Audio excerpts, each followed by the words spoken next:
स्वागत है आपका हमारे यूट्यूब चैनल पर। आज हम आपके लिए लेकर आए हैं ऑर्गेनिक केमिस्ट्री का आईपीएससी नोमेनक्लेचर। ठीक है, तो आईपीएससी नोमेनक्लेचर जो होता है ऑर्गेनिक कंपाउंड ऑर्गेनिक केमिस्ट्री का सबसे इंपॉर्टेंट चीज़ होता है। अगर आपको आईपीएससी नोमेनक्लेचर नहीं आता है तो ऑर्गेनिक केमिस्ट्री आप पढ़ नहीं सकते अच्छे से। ठीक है, तो ऑर्गेनिक केमिस्ट्री को पढ़ने के लिए आईपीएससी का आना बहुत ज़रूरी है।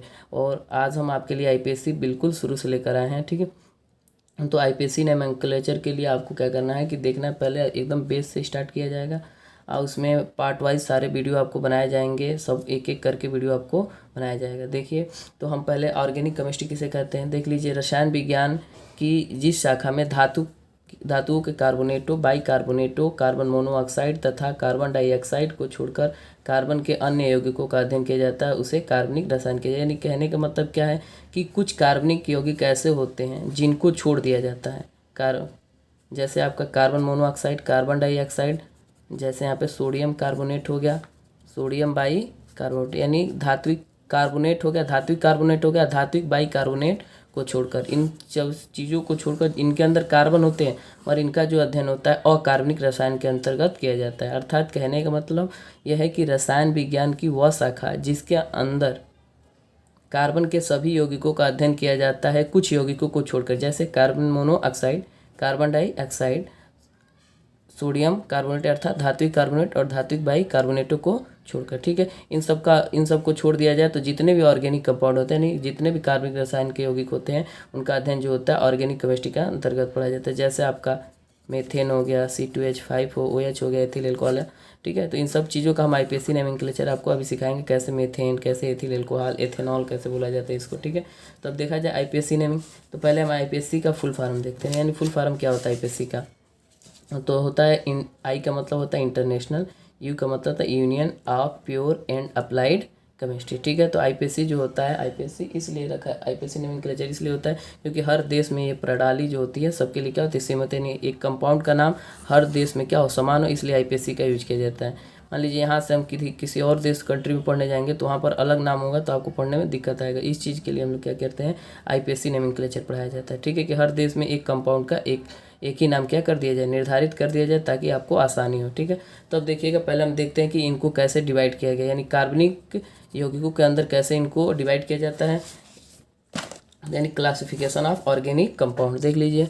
तो आपके पास कार्बनिक यौगिकों को दो भागों में बांटा जाता है, पहला खुली श्रृंखला का यौगिक, दूसरा बंद श्रृंखला के यौगिक। खुली श्रृंखला के यौगिक में दो प्रकार होते हैं, एक संतृप्त यौगिक होता है, एक असंतृप्त यौगिक होता है। संतृप्त यौगिक के अंतर्गत आपका एल्केन समूह आता है, एल्केन मतलब सिंगल बॉन्ड, जिसमें सिंगल बॉन्ड होगा। ठीक है, और असंतृप्त के यौगिक के अंतर्गत जो होगा एल्कीन आएगा और एल्काइन आएगा। एल्कीन में आपका डबल बॉन्ड होगा और एल्काइन में आपका क्या होगा, ट्रिपल बॉन्ड होगा। वही बात करें हम बंद श्रृंखला यौगिकों की, तो बंद श्रृंखला यौगिकों को दो भागों में बांटा जाता है, पहला समचक्रीय यौगिक, दूसरा विषम चक्रीय यौगिक। और समचक्रीय यौगिकों को दो भागों में बांटा जाता है, एक आता है एरोमेटिक, एक क्या होता है एलिसाइक्लिक। ठीक है, तब देखिए बारी बारी से एक एक करके हम पढ़ रहे हैं। पहले इसको देखा जाए, खुली श्रृंखला के यौगिक होते क्या है, तो ऐसे कार्बनिक यौगिक जिनमें कार्बन से कार्बन परमाणु खुले रूप में जुड़कर एक लंबी श्रृंखला का निर्माण करते हैं, क्या कहलाते हैं, खुली श्रृंखला के यौगिक कहलाते हैं। ये दो प्रकार के होते हैं। ठीक है, दो प्रकार में देखें, खुली श्रृंखला यौगिक दो भागों में बांटे हमने, संतृप्त और असंतृप्त। यही कह रहे हैं कि ये दो प्रकार के होते हैं, यानी बहुत सारे कार्बन होंगे। जैसे एग्जाम्पल के थ्रू, खुली श्रृंखला का मतलब क्या होगा, ऐसे बहुत सारे कार्बन होंगे, 1 2 3 4 ऐसे होंगे, खुले रूप में होंगे। ठीक है, यानी ये क्या है, सारे खुली श्रृंखला के यौगिक है, 1 2 3 कैसे बना लीजिए, ये सारे क्या है, खुले रूप में, कहीं बंद यानी क्लोज कहीं नहीं है। ठीक है, तो ओपन है किधर भी, यानी नंबर किधर भी ऐसे ऐसे कर लीजिए, नाम बाद में पढ़ा जाए। ठीक है, पहले यानी खुली श्रृंखला का मतलब समझ लीजिए कैसे, ये खुले रूप में क्या है, खुले रूप में, कहीं उससे बंद नहीं है। अगर ये यहाँ पर ऐसे लग जाए तो क्या हो जाएगा, क्लोज चेन कंपाउंड हो जाएगा, यानी बंद श्रृंखला का यौगिक हो जाएगा, क्योंकि ये बंद हो गया, इससे कोई मतलब नहीं है। ठीक है, यानी ये क्या हो जाएगा, बंद श्रृंखला का यौगिक हो जाएगा। अगर खुले रूप में जुड़े हैं, कहीं क्लोज नहीं बन रहा है, क्लोज पैकिंग कहीं नहीं बन रहा है, तो क्या है आपका ओपन चेन कंपाउंड है। अगर कहीं पर क्लोज, अगर यहाँ पे क्लोज बन गया तो क्या हो जाएगा, वो क्लोज चेन कंपाउंड हो जाएगा। ठीक है, अब देखिए, तो पहले हम देखा जाए, इसको देख लीजिएगा, खुली श्रृंखला यौगिकों को एलिफैटिक यौगिकों के नाम से भी क्या किया जाता है, जाना जाता है, इन्हें एलिफैटिक यौगिक भी कहा जाता है। अब देखिए आगे देखिए, संतृप्त यौगिक किसे कहते हैं। संतृप्त क्या होता है आपका, संतृप्त ध्यान देखिएगा, संतृप्त यौगिक के अंतर्गत जो होता है आपका एल्केन आता है। क्या आता है, एल्केन। अब एल्केन आता है, एल्केन का सामान्य सूत्र जो होता है CnH2n+ क्या होता है, 2 होता है, CnH2n+ 2 होता है। एल्केन का जो सामान्य सूत्र होता है क्या होता है, CnH2n+2 होता है। इसका IPSC नामांकरण क्या कहते हैं, एल्क में क्या जोड़ देते हैं, एन। एल्क क्या होता है, जिसको हम लोग क्या करते हैं, एल्क प्लस एन, तो क्या होता है, एल्क प्लस एन मिल के क्या होता है, एल्केन होता है। एल्क क्या हो जाता है, वर्ड रूट होता है, जिसमें हम लोग क्या कहते हैं, वर्ड रूट जो कार्बन परमाणुओं की संख्या होती है। अगर कार्बन परमाणुओं की संख्या 1 है तो एल्क क्या होता है, मेथ। अगर 2 होता है तो क्या होता है, एथ। 3 होता है तो प्रोप। 4 होता है तो ब्यूट। 5 होता है तो पेंट। 6 होता है तो हेक्स। 7 होता है तो हेप्ट। 8 होता है तो ऑक्ट। 9 होता है तो क्या होता है, नॉन। 10 होता है तो क्या होता है, डेक। उसके बाद 1 डेक 2 डेक, तो हमको 10 तक ही ज़्यादातर क्या करने हैं, यूज किए जाते हैं। ठीक है, तो 10 तक आपको अच्छे से ध्यान में रखना है। अब देखिएगा इसका अगर सामान्य सूत्र की बात करें तो क्या मिल रहा है हमको, CnH2n+2, यानी जो आपका हाइड्रोजन जो होता है, हाइड्रोजन जितना कार्बन परमाणु लेते हैं, सुनिए ध्यान से, जितना कार्बन परमाणु लेते हैं उसके 2 गुने से 2 अधिक, तो इसका 2 गुना कितना होगा, 4, और 4 में 2 जोड़ दो कितना हो जाए, 6। यानी जो हाइड्रोजन परमाणु होता है कार्बन परमाणु के क्या होता है, 2 गुने से 2 अधिक होते हैं। यानी एल्केन समूह में जो होता है हाइड्रोजन परमाणु जो होता है कार्बन परमाणु के 2 गुने से 2 अधिक होते हैं। यानी इसकी पहचान होती है कि अगर जितना कार्बन रहेगा उसके 2 गुने से यदि 2 अधिक हाइड्रोजन है तो समझिएगा एल्केन होगा, और उसके नाम जो होगा एल्क समूह देख लीजिएगा, नाम में क्या लगा दीजिएगा, एन लगा दीजिएगा। जैसे मान लीजिए हमारे पास फार्मूला क्या है, CnH2n+ क्या है, 2 है, CnH2n+2। तब चलिए n बराबर क्या रखा जाए, 1, तो n बराबर 1 रखा गया, 2 × 1 + 2। C1 लिखने की जरूरत नहीं है, 2 का 1 में गुणा 2, और 2 कितना हो जाएगा, 4। और बताओ इसमें कितना कार्बन है, तो क्या है, एल्क प्लस एन है ना, तो एल्क का मतलब कार्बन परमाणुओं की संख्या, तो एल्क कितना कार्बन है, 1, तो 1 के लिए क्या होता है, मेथ। और बताइए इसमें क्या जोड़ेंगे, एन, तो हो जाएगा मेथेन, इसलिए CH4 मेथेन का। अगर n बराबर क्या लेके चला जाए, 2, तो C2H2 × 2 + 2, C2 2 दूना 4, 4 2 कितना हो गया, 6, 2 का 2 में गुणा 4, और 4 2 6, यानी क्या हो गया, 6। कितना कार्बन है, 2, 2 कार्बन के लिए क्या लिखोगे, एथ, और नाम में क्या लगोगे, एन, तो हो जाएगा एथेन। ठीक है, यानी 2 गुने से 2 अधिक, देख लिए 2 गुने से 2 अधिक। और कोई कह दे कि क्या लिखिए, ब्यूटेन लिखिए, क्या लिखिए, ब्यूटेन। ब्यूट के लिए कितना कार्बन होता है, देख लीजिए सारणी में कितना है, 4, 4 है, तो 4, 4 का 2 गुना करो 8, 8 में 2 जोड़ो 10 हो गया ब्यूटेन।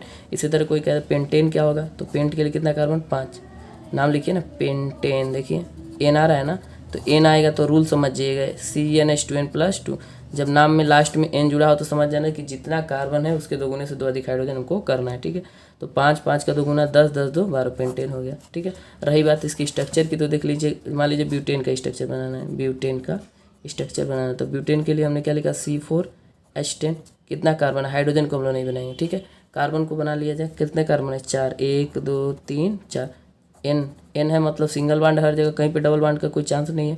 तो चलिए बैलेंस किया जाए, कार्बन के आगे पीछे बाडों की संख्या कितनी होनी चाहिए, 4 होनी चाहिए। तो 1 है तो कितना आ गया, 2 3 4, 1 1 2 3 1 4, 1 1 2 3 1 4, 1 है तो कितना दोगे, 1 2 3, टोटल 4 हो गया। अब हाइड्रोजन गिन के देखो, 1 2 3 4 5 6 7 8 9 10, ये 10 आएगा कि नहीं। यानी स्ट्रक्चर बनाने पर यदि हाइड्रोजनों की संख्या आ जा रही है तो आपका फार्मूला क्या है, सही है। ठीक है, इसी तरह आपको पेंटेन का स्ट्रक्चर बनाना हो तो 5 कार्बन है, 1 2 3 4 5, 1 है तो कितना दोगे, 2 3 4, 4 कंप्लीट कीजिए, 1 1 2 है, 2 3 4। ठीक है, ऐसे कंप्लीट कीजिए। ठीक है, गिन के देखिए, 1 2 3 4 5 6 7 8 9 10 11 12, यानी देखिए 12 हो गया कि नहीं, 12 आ गया। ठीक है, तो इस बात कर रहे थे। अगला देखते हैं हम लोग, असंतृप्त। असंतृप्त क्या होता है, यानी वे खुली श्रृंखला के यौगिक, वे खुली श्रृंखला के कार्बनिक यौगिक जिनमें, वे खुली श्रृंखला के कार्बनिक यौगिक जिनमें कार्बन से कार्बन परमाणु द्विक या त्रिक बंध द्वारा क्या होते हैं, जुड़े होते हैं, जुड़कर एक लंबी श्रृंखला का निर्माण करते हैं, क्या कहलाते हैं, असंतृप्त यौगिक कहलाते हैं। वे खुली श्रृंखला के कार्बनिक यौगिक जिनमें कार्बन से कार्बन परमाणु द्विक बंध या त्रिक बंध द्वारा जुड़कर एक लंबी श्रृंखला का निर्माण करते हैं, क्या कहलाते हैं, असंतृप्त यौगिक कहलाते हैं। असंतृप्त में आपका 2 आता है, एक आता है आपका एल्किन और एक आता है एल्काइन।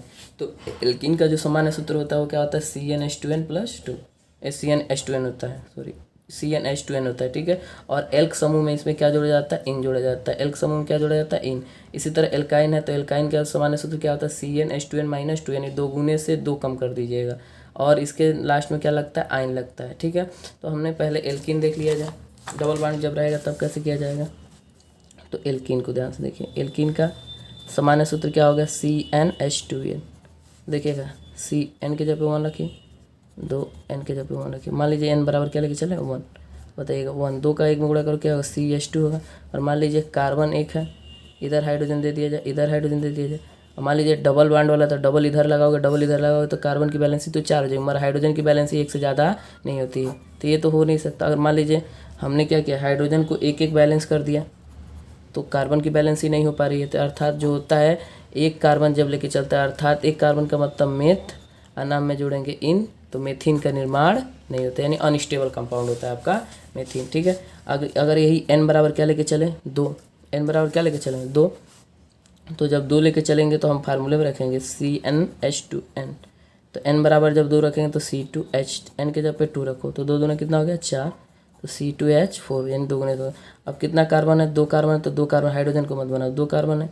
अगर रूल 2 गुना होता है तो क्या होता है, डबल बॉन्ड कहीं पर भी लगेगा, यानी कार्बन कार्बन के बीच डबल बॉन्ड लगेगा, तो यहाँ पर एक ही की जगह पोजीशन, तो डबल बॉन्ड लग गया। बैलेंस कीजिए, 2 है तो कितना, 2, 2, 4, 2, 4 हो गया। और नाम की रही बात नाम की, तो नाम कितना कार्बन है, 2, 2 कार्बन है, तो एथ, नाम में क्या जोड़ोगे, इन हो जाएगा, एथिन, ठीक है। अगर यही हमारे पास क्या है, n बराबर कितना लेके चले जाए, 3, तो C3, और 3 दूना 6, यानी 2 गुना होता है, कितना होता है, 2 गुना। बस जितना कार्बन होगा उसका 2 गुना हाइड्रोजन होगा। 3 है तो क्या होगा, 6, 1, 2, 3, 2 बना दीजिए, एक जगह डबल। जब 2 गुना होता है तो डबल बांड लगेगा, तो देखिए लेफ्ट से भी पहला पोजीशन है, राइट से भी किधर भी डबल बांड लगा सकते हैं। जब 3 यहाँ से कहीं किधर से भी करेंगे तो पहला पोजीशन मिल जाएगा। अब ध्यान सुनिएगा, 2 है तो कितना दे दीजिए, 2, 2 1 3 है तो कितना दे दीजिए, 1, 1 है तो कितना, 2, 3, 3 1 4, 2 1 3 1 4, इस कार्बन को पूरा 2 2 4, 3 1 4, 4 2 6, देखिए 6 आगे कि नहीं। अगर इसी तरह आपसे कोई कह दें कि पेंटीन लिखिए, क्या लिखिए, पेंटीन, पेंट इन, तो देखिएगा लास्ट के लेटर से हम पहचानते हैं, इन लिखा है ना, तो इन का मतलब होता है डबल बॉन्ड, ठीक है। और डबल बॉन्ड का रूल क्या कहता है, जितना कार्बन होगा उसका 2 गुना हाइड्रोजन लीजिए। चलिए पेंट के लिए 5 कार्बन, तो 2 गुना हाइड्रोजन कितना हो गया, 10। रही बात स्ट्रक्चर की, तो 1 2 3 4 5, और जो डबल बॉन्ड होगा, अगर यहाँ पे कुछ नहीं लिखा है तो 1 लिखा है, क्या लिखा है, 1, पेंटीन 1। तो या तो डबल बॉन्ड लेफ्ट से पहले पोजीशन पे लगाएंगे, या तो राइट से पहले पोजीशन। तो आपका मन है तो लेफ्ट से लगाइए, आपका मन है तो राइट से, ठीक है। तो 2 है तो कितना, 2 2 2 2 1 3 1 4, 1 1 2 है तो 2 3 1 4, 1 1 2 है तो 3 1 4, 1 है तो कितना दोगे, 1 2 3। अब काउंट करके देख लीजिए बैलेंस हो रहा है कि नहीं। तो 1 2 3 4 5 6 7 8, 8 2 10, देखिए 10 आगे कि नहीं। इसी तरह आपको क्या कहे, कोई हैक्सिन का है, हैक्सिन लिखिए, हैक्सिन का सूत्र लिखिए, हैक्सिन, ठीक है। तो हैक्सिन लिखते हैं इंग्लिश में, पहले इंग्लिश लिखेंगे तो आसानी समझ में आएगा। हैक्सिन इन लगा है तो मतलब डबल बॉन्ड। डबल बॉन्ड का रूल क्या कहता है, जितना कार्बन लेंगे उसका 2 गुना हाइड्रोजन लेंगे। चलिए कितना कार्बन है, 6, 6 दूना 12 हाइड्रोजन हो गया, क्योंकि 2 गुना होता है। डबल बॉन्ड का रूल क्या होता है, 2 गुना। कार्बन जितना होगा उसका हाइड्रोजन क्या होता है, 2 गुना होता है, ठीक है। अब 6 कार्बन है तो 1 2 3 4 5 6, ठीक है। डबल बॉन्ड इधर लगा दीजिए, किधर से भी लगा सकते हैं, तो 2 2 4 2 1 3 1 4, एक ऊपर एक नीचे, एक ऊपर एक नीचे, एक ऊपर एक नीचे, 1 2 3, गिन के देखिए, 1 2 3 4 5 6 7 8 9 10 2 12, 12 आगे कि नहीं आगे, ठीक है। अगर यही कहता पेंटीन 2 लिखिए, तो जो डबल बॉन्ड है वो आपका यहाँ पर लगता है, ठीक है, यहाँ पर नहीं लगता। अगर एक कहता है कि पेंटीन 3 लिखिए तो यहाँ पर लग जाता है। ये हेक्सिन 3 कहते तो ऐसे, यानी जो कहेगा, अगर हेक्सिन कुछ नहीं लिखा है तो 1, तो 1 इधर से मार सकते, इधर से मार। अगर 8 2 कहेगा तो या तो इधर से दूसरे पोजीशन पे डबल बॉन्ड लगेगा, या तो इधर से दूसरे, तो यहाँ पर पोजीशन लिख देता है। अगर कुछ नहीं लिखा है तो 1 पे आप डबल बॉन्ड लगाएंगे, ठीक है। अगर 2 लिखा रहेगा तो 2 पर डबल बॉन्ड लगाएंगे, ठीक है। अब अगला देखते हैं एल्काइन। क्या देखते हैं, एल्काइन, देखिए, यानी जिनमें कार्बन से कार्बन परमाणु त्रिकबंध द्वारा जुड़े होते हैं, आपका क्या कहलाते हैं, एल्काइन कहलाते हैं। अब देखिएगा, तो एल्काइन के रूल की बात करें, सामान्य सूत्र क्या होता है, CnH2n-2। जब इसमें भी n बराबर 1 लेके चलते हैं तो आपका मेथाइन का निर्माण नहीं होता। इसका IPSC नामांकन क्या कहते हैं, एल्क प्लस आइन, एल्क प्लस आइन। रिजल्ट क्या मिलता है, एल्काइन, ठीक है। रिजल्ट क्या मिलता है, एल्काइन, ठीक है। अब ध्यान देखिएगा कि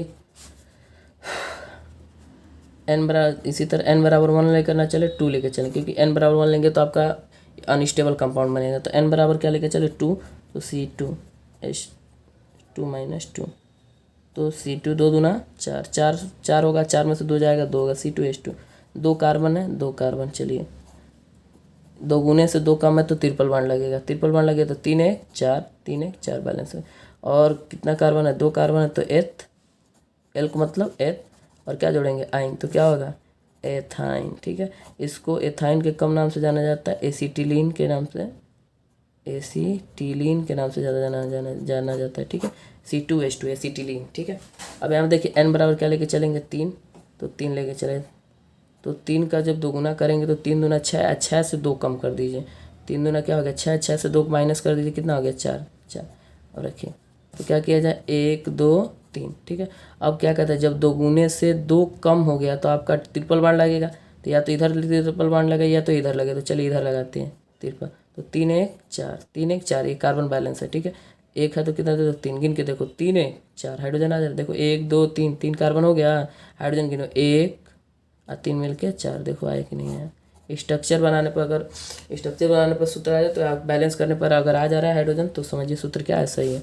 अगला देखिए, अगर इसी तरह कोई कहे कि हेक्साइन लिखिए, हेक्साइन इंग्लिश में लिख के देखिए, हैक्स INE, आइन, आइन का मतलब ट्रिपल बॉन्ड। ट्रिपल बॉन्ड का रूल क्या कहता है कि जितना आप कार्बन लेंगे उसका 2 गुने से 2 कम कर दीजिए। तो चलिए ट्रिपल बॉन्ड 6 का अगर करेंगे 2 गुना 12, 12 से 2 कम कितना होगा 10। ये बात है रखिएगा, यहाँ से पहचानते हैं, अगर यहाँ पे N लिखा होगा तो 2 गुना करके 2 जोड़ देंगे, अगर यहाँ पर इन लिखा होगा अर्थात डबल बॉन्ड वाला होगा तो 2 गुना ही छोड़ देंगे। ठीक है, हाइड्रोजन को अगर वही आयन लिखा होगा तो 2 गुना करके 2 माइनस कर देंगे। ठीक है, अब बैलेंस कीजिए, कितना कार्बन है 6, 1 2 3 4 5 6। ठीक है, 1 2 3 4 5 6। अब यहाँ पे देखो, या तो हेक्साइन कुछ नहीं लिखा तो 1 लिखा, तो ट्रिपल बॉन्ड पहले नंबर पर लग जाएगा, 3 1 4, 3 1 4 बैलेंस, 1 1 2 2 1 1 2 1 1 2 1 2 3, देखो गिनो 1 2 3 4 5 6 7 8 9 और 9 1 10, देखो आएगा कि नहीं आएगा। इस तरह कोई लिखा जाए यहाँ पे, अब सूत्र के तरीके भी लिखा जा सकता है 12, तो 7 का 2 गुना 14, 14 2 गुने से 2 अधिक नहीं है, 2 गुना भी नहीं है, मस्त 2 गुने से 2 कम है, तो क्या होगा नाम में आइन लगेगा। 7 कार्बन के लिए क्या होता है हेप्ट, और नाम में क्या लगा दो आइन, तो हो जाएगा हेप्टाइन का सूत्र है। ठीक है, तो यानी नाम से आपको सूत्र आना चाहिए, सूत्र से आपको नाम लिखने यानी सब चीज़ आना चाहिए। ठीक है, अब अगला देखते हैं हम लोग,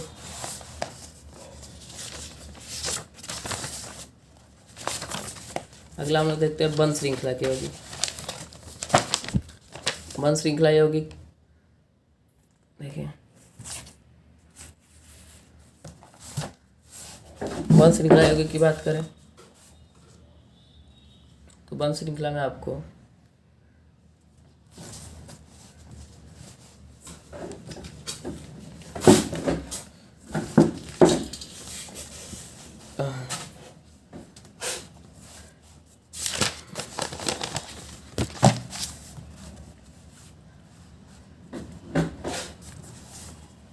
बंध श्रृंखला के यौगिक की बात करें तो बंध श्रृंखला के यौगिक क्लोज यानी बंध श्रृंखला के यौगिक यानी क्लोज चेन कंपाउंड, यानी ऐसे कार्बनिक यौगिक जिनमें कार्बन से कार्बन परमाणु आपस में जुड़कर एक रिंग का निर्माण करते हैं, बंध श्रृंखला के यौगिक कहलाते हैं। रिंग बोलिए या तो चक्री बोलिए। ठीक है, यानी इसको चक्र भी बोला जाता है, यानी ऐसे कार्बनिक यौगिक जिनमें कार्बन से कार्बन परमाणु जुड़कर एक चक्र का निर्माण करते हैं वो क्या कहलाते हैं, बंध श्रृंखला के यौगिक कहलाते हैं। ठीक है, यानी कहने का मतलब क्या है कि कार्बन और कार्बन जब आपस में जुड़े तो क्या होना चाहिए, वो क्लोज हो जाना चाहिए। क्या होना चाहिए, क्लोज, कैसे भी क्लोज, आयतकार हो त्रिभुज जैसा हो, यानी कैसे भी शेप में क्या हो जाए क्लोज हो जाए, तो आपका समझिएगा वो क्या है क्लोज चेन कंपाउंड है, यानी बंध श्रृंखला के यौगिक है। चाहे ऐसे क्लोज हो जाए चाहे ऐसे क्लोज हो जाए, बस क्लोज होने से मतलब है। ठीक है, चाहे कार्बन कार्बन से मिलकर बने और ऑक्सीजन बीच में आ जाए तब भी यानी क्लोज चेन कंपाउंड बोला जाएगा। ठीक है, यानी अगर रिंग को किसी तरह से अगर वो क्लोज हो जाता है यौगिक यानी क्लोज चेन कंपाउंड दिखता है तो याद रखिएगा वो क्या है, बंध श्रृंखला का यौगिक है। जैसे ऐसे भी दिखा सकते हैं आप लोग, देखिए 3 कार्बन को भी ऐसे यानी क्लोज होने के लिए कम से कम तो 3 कार्बन में कम से कम 3 कार्बन चाहिए। ठीक है, अब देखिएगा बंध श्रृंखला का यौगिक भी क्या होता है, 2 प्रकार का होता है, पहला समचक्रीय यौगिक कहा जाता है, दूसरा विषम चक्रीय यौगिक। यदि यानी समचक्रीय यौगिक का मतलब यदि आपका बनने वाला यदि चक्र केवल कार्बन से यानी क्लोज जो हुआ है, क्लोज के योगदान में यदि केवल कार्बन परमाणु है, यानी बंद करने के योगदान में केवल कार्बन परमाणु है, तो समझिएगा समचक्रीय यौगिक है। ठीक है, यानी यदि क्लोज हो रहा है, कार्बन से मिलकर क्लोज हो रहा है, तो क्या है, समचक्रीय, यानी ये क्या है, समचक्रीय यौगिक है। ठीक है, अगर यही हमारे पास कार्बन के अतिरिक्त कोई अन्य योगदान कर दिया, जैसे ऑक्सीजन आ गया यहाँ पे, तो ये क्या है, विषम चक्रीय यौगिक हो जाएगा।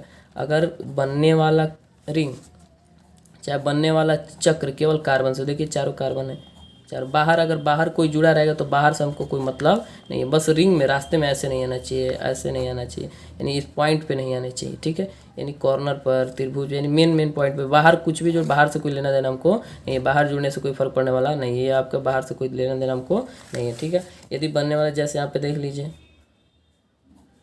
अगर ये हमारे पास बन रहा है, यहाँ पर क्या आ गया, नाइट्रोजन आ गया, नाइट्रोजन आ गया, तो नाइट्रोजन आ गया, यानी देखो 1 2 3 4 तो ठीक है, मगर ये देखिए ऐसे बंद कर रहे हैं ना, क्लोज बना रहे हैं, तो क्या आ रहा है, यहाँ पर नाइट्रोजन आ जा रहा है, तो ये क्या आपका विषम चक्रीय। यदि बनने वाला रिंग केवल कार्बन परमाणु से है तो सम है, अगर कार्बन के अतिरिक्त उसमें कोई अन्य हेट्रो परमाणु, हेट्रो परमाणु का मतलब हो गया नाइट्रोजन, ऑक्सीजन और सल्फर, जिसकी संयोजकता है 2 या तो 3 होगी, वो वाला। ठीक है, तो क्या है, कोई अन्य हेट्रो परमाणु आकर जुड़ जाता है रिंग में, तो ऐसे यौगिक क्या कहलाते हैं, विषम चक्रीय यौगिक कहलाते हैं। ठीक है, तो देखिएगा सम चक्रीय यौगिक का डिफिनेशन, ऐसे चक्रीय यौगिक जो केवल कार्बन परमाणुओं से मिलकर बने होते हैं समचक्रीय यौगिक कहलाते हैं। ये 2 प्रकार के होते हैं, पहले को एरोमेटिक कहा जाता है, दूसरे को एलिसाइक्लिक कहा जाता है। अब देखिएगा, एरोमेटिक के लिए 2 कंडीशन का होना जरूरी है। जैसे एरोमेटिक में आपका 2 कंडीशन फॉलो करना चाहिए, यानी कार्बन परमाणु की संख्या 6 होनी चाहिए और एकांतर क्रम में सिंगल और डबल बॉन्ड होना चाहिए, दोनों ही निश्चित होने चाहिए। ठीक है, दोनों ही निश्चित होगा तभी आपका वो क्या कहलाएगा, एरोमेटिक यौगिक कहलाएगा।